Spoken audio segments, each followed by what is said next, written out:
여러분 반갑습니다. 김지영 변호사입니다. 스키장에서 사고가 나면 크게 나는 경우가 많습니다. 그래서 오늘은 스키장에서 사고를 당하셔가지고 내가 다쳤는데 제대로 보상도 상대방이 해주지 않고 또 상대방이 책임도 회피하는 그런 상황에 사용하실 수 있는 고소장 샘플을 한번 보여드리려고 영상을 찍게 되었습니다. 함께 보시죠. 과실치상으로 고소하는 고소장입니다. 고소인은 왕어굴이고 주민등록번호 가상의 주민등록번호를 쓰고 주소지 그리고 전화번호를 쓰십니다. 연락처를 정확하게 쓰셔야 나중에 담당 수사관이 배정이 됐을 때 오는 연락을 놓치지 않고 받을 수가 있고 고소인 조사를 제때 받으실 수 있고 그렇습니다. 그래서 제대로 쓰시고요. 2번 피고소인은 나 몰라. 스키장에서 처음 사고를 당했고 뒤에서 나를 들이받은 경우를 가정해 봤는데 그러면은 그 사람의 인적사항이나 주소 이런 것들은 알기가 힘들지 않습니까? 그래서 최대한 그 사람을 특정할 수 있도록 쓰시면 되고요.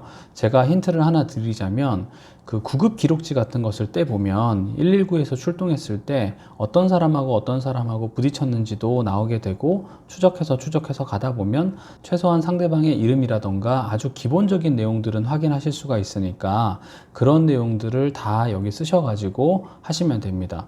예를 들어서 어떤 같은 병원에 입원을 했다라고 한다면 이름은 쉽게 알 수 있는 것이고 그리고 어떤 병원에 입원한 누구라고 한다고 하면 경찰이 그 부분을 조사해가지고 충분히 피고소인을 특정할 수가 있기 때문에 어떻게든지 특정할 수 있도록 많은 정보를 주는 것이 중요하다라고 말할 수가 있겠습니다.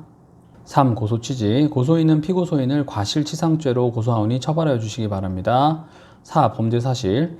피고소인은 2022년 1월 2일 13시 30분경 강원도 횡성군 또는 평창군 어디에 소재한 ABCD 스키장 초급자 코스에서 처음 스키를 타게 되었으므로 당연히 다른 사람과의 충돌 위험성이 있으므로 조심하여 다른 사람들과의 충돌 위험 발생을 방지하여야 할 주의 의무가 있음에도 불구하고 이를 게을리하였고 그로 인하여 초급자 코스 A2-5 지점에서 스키 플레이트를 재착용하고 있던 고소인을 25m 후방에서 발견하였음에도 불구하고 피고소인의 속도를 주체하지 못한 채 그대로 고소인을 충격함으로써 고소인으로 하여금 약 10주간의 치료를 요하는 우측 하지의 반월상 연골판 파열, 십자인대 파열 등의 상해를 가하였습니다. 이런 취지로 정리를 해봤습니다. 참고로 형법 조문을 보시면은 266조 제1항 과실로 인하여 사람의 신체를 상해에 이르게 한 자는 500만 원 이하의 벌금, 구류 또는 과료에 처한다라고 되어 있습니다. 여기서는 특징적이게 징역형 같은 것은 없으니까 보통 그렇다면 벌금만 내면 되는 사건이기 때문에 실제로 무죄 주장을 하거나 무혐의 주장을 할 가능성이 크겠죠. 그래서 최초의 고소장을 잘 작성하시는 것이 중요할 겁니다. 5번 고소 이후 고소인과 피고소인의 관계. 피고소인은 스키장에서의 사고 발생 전까지 알지 못하던 자로 고소인은 피고소인과 아무런 친인척 관계 등이 없습니다. 피고소인의 잘못. 피고소인은 2022년 1월 2일 처음으로 스키장에서 스키 타는 법을 배운 사람으로 항상 조심하여 스키를 탔어야 합니다. 또한 슬로프 상부에서 하부로 활강이 진행되는 스키장에서는 상부에서 내려오는 사람에게는 자신보다 하부에 있는 사람의 동정을 살피고 그와의 접촉이나 충돌을 회피하기 위하여 속도와 진로 등을 조절하거나 선택하여 활주할 주 의무가 있습니다. 그러니까 이 업무상 과실치상 혹은 과실치상 등의 죄가 성립하기 위해서는 업무상의 주 의무 또는 일반적인 주 의무라고 하는 어떠한 주 의무가 있어야만 성립을 합니다. 이 의무를 해태하여야만 결국은 이 죄가 성립하기 때문에 어떠한 의무가 있는지 자체는 정확하게 적시하는 게 필요하고 이런 스키장 사고에서는 요 문구를 가져다 쓰시면 무리 없이 주의 의무는 있다라고 인정이 될 겁니다. 그 다음으로 그럼에도 불구하고 피고소인은 당일 처음 스키를 배우고 탔음에도 불구하고 제대로 된 강습도 받지 않고 스키를 타기 시작했고 25m 후방에서 고소인을 발견하였음에도 불구하고 제대로 피하지 못하고 그대로 부딪혀서 고소인에게 상해를 입혔습니다. 고소인의 피해. 피고소인의 잘못된 행동으로 인하여 고소인에게는 약 10주간의 치료를 요하는 우측 하지의 반월상 연골판 파열, 십자인대 파열 등의 상해 피해가 발생하였습니다. 라고 하면서 이때 증제 1호증 상해 진단서, 증제 2호증 소견서, 증제 3호증으로 진료 기록지, 증제 4호증으로 구급 기록지, 증제 5호증으로 상처 사진 등등을 제출하시면 될 겁니다. 그런데 고소인이 상기와 같은 피해를 입었음에도 불구하고 피고소인은 고소인에게 말하기를 스키장에 온 이상 이 정도 정도 위험은 애당초 감내하기로 하고 스키장에 온 것 아니냐는 취지로 말하면서 지금까지 제대로 된 사과의 말도 하지 않고 있습니다. 라고 적어보았습니다. 자, 관할입니다. 초반에 제가 보여드렸는데 지금 고소인의 주소지는 서울 동작구인데 피고소인의 주소지는 정확히 내가 알지 못하지 않습니까? 그럴 때 보통 사람들이 고소인 주소지 관할 경찰서에 내는 경우가 있는데 그렇게 하면 결국은 피고소인 주소가 확정되면 피고소인 주소지 관할 경찰서로 보내버릴 수가 있습니다. 그런데 만약에 이 피고소인이 제주도 사람이다. 그러면은 앞으로 이 왕호굴 씨가 제주도에 가가지고 피해자 진술도 해야 되고 그럴 수 있지 않습니까? 그래서 차라리 이럴 때는 제가 지난번에도 여러 번 보여드렸는데 범죄지 관할이라고 해서 이 부분을 활용하는 게 필요합니다. 사건의 관할 및 관할 사건 수사에 관한 규칙에 따르면 다음과 같이 정하고 있습니다. 사건의 관할은 범죄지, 피의자의 주소, 거소 또는 현재지를 관할하는 경찰서를 기준으로 한다. 여기서는 강원도 횡성군하고 평창군이라고 제가 하나의 군만 이야기를 하면 스키장이 이제 특정이 될 수가 있기 때문에 괜히 그 스키장에서 이의 제기를 할 수도 있을 것 같아서요. 그냥 두루뭉술하게 둘 다 썼고요. 이 횡성군이면 횡성경찰서, 평창군이면 평창경찰서에서 관할이 인정될 겁니다. 왜냐하면 그곳이 바로 범죄지이기 때문입니다.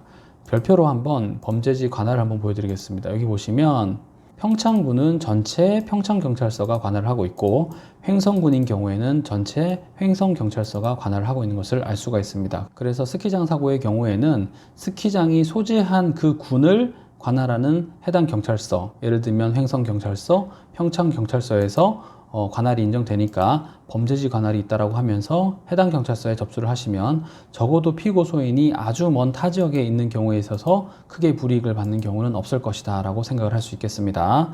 7번 증거자료. 고소인은 고소인의 진술 외에 제출할 증거가 있다고 체크하시고 8번 관련 사건의 수사 및 재판 여부. 중복 고소인 경우에는 제가 말씀드렸지만 다른 사건이 처리되는 것을 보고 나서 이 사건을 다루려고 하기 때문에 없다면 제대로 없다고 체크를 하시고 또 관련 형사사건이 있는지도 확인을 하시고 그 다음에 민사사건이 있는지도 체크를 하시는데 민사사건이 있다라고 체크를 하게 되면 경찰에서는 민사사건으로 열심히 다퉈보세요 라는 취지로 얘기를 하는 경우가 많기 때문에 만약에 급하게 민사사건 제기하는 게 필요하지 않다라고 한다면 형사사건의 결과를 보시고 나서 민사사건을 제기하는 것도 하나의 방법이 되지 않을까라고 생각을 합니다. 자, 9번 기타 상기와 같은 이유로 고소인은 피고소인을 과실치상죄로 고소하오니 엄벌에 처해 주시기 바랍니다 라고 했습니다. 이때 이 엄벌에 처해달라는 말이 꼭 필요합니다. 고소장을 넣으면서. 왜 그러냐면 아까 전에 법조문을 보여드렸지만 과실치상죄는 제1항의 죄는 피해자의 명시한 의사에 반하여 공소를 제기할 수 없다. 그러니까